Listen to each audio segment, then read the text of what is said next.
Hello children, I'm going to read one of my favourite stories, which is The First Hippo on the Moon by David Walliams.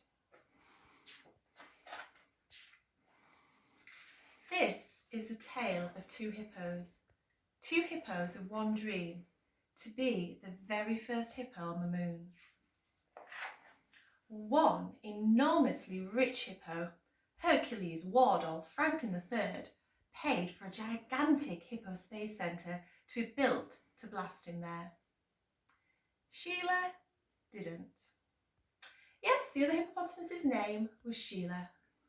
One morning she announced, "Oh, I want to be the first hippo on the moon." "But Sheila," said her giraffe friend, "you don't have a space rocket." "Then we'll have to make one, Keith," Sheila replied. Yes, the giraffe's name was Keith. Us hippos like to dream big.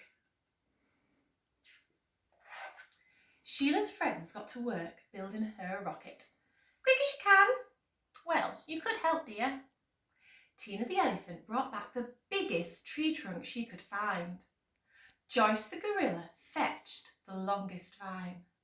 And Derek the ostrich was given the task of gathering the pongiest mountain of rhinoceros dung. After many days and nights, the animals finally unveiled their space rocket. Well, something that looked a bit like a space rocket. A tiny bit. "Thank you, my friends. It's my very own Hippo rocket." All they needed to do now was ignite the rhino dung and blast Sheila into space. But how? Try rubbing those two spiky thingamybobs together to create a spike. Well, thank you very much, dear. "Okay, let's go," Sheila announced. "Dream big, everyone. 3, 2, 1, blast!" But before Sheila could say off, it started raining. It rained and rained and rained. It was rainy season. It didn't stop raining for 5 long months. The moment the rain stopped, Sheila began her countdown again.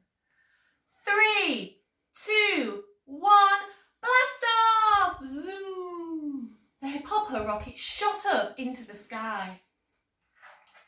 The hippopotamus watched as the earth became smaller and smaller, and the moon became bigger and bigger.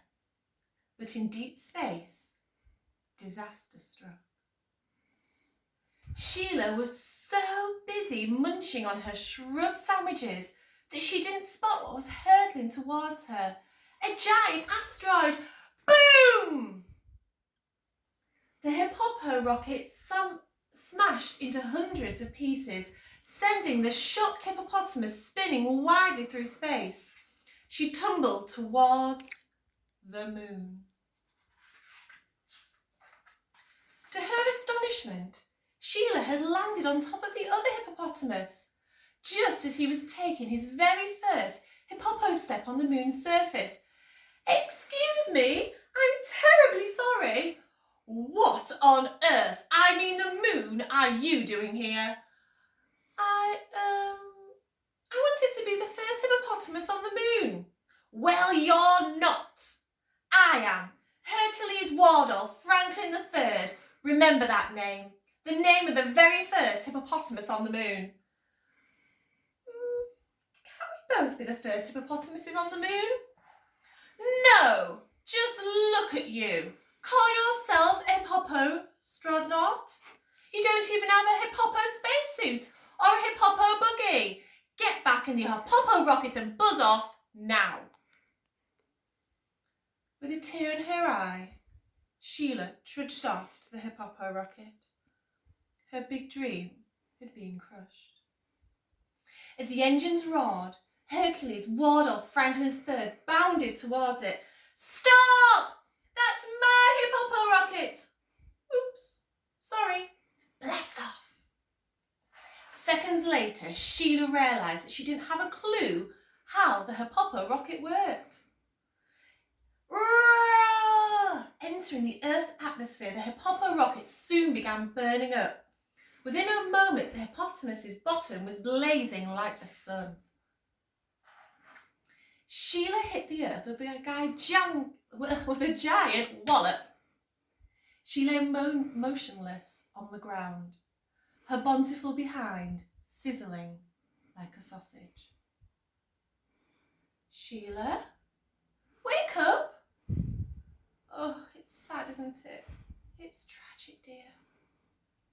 But she wouldn't wake up. This was the saddest day the jungle had ever seen. Then, out of the silence, came a sound. The distinctive sound of a bottom burp. All the animals stared at each other. Who would dream of letting one go at such a sad time?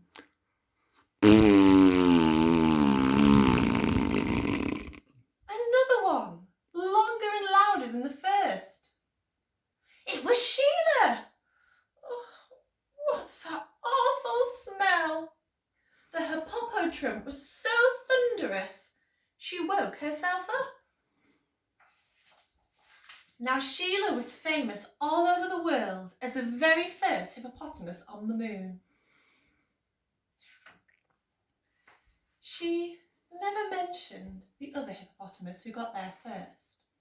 So whatever you do, please don't tell anyone. And that was The First Hip on the Moon by David Walliams.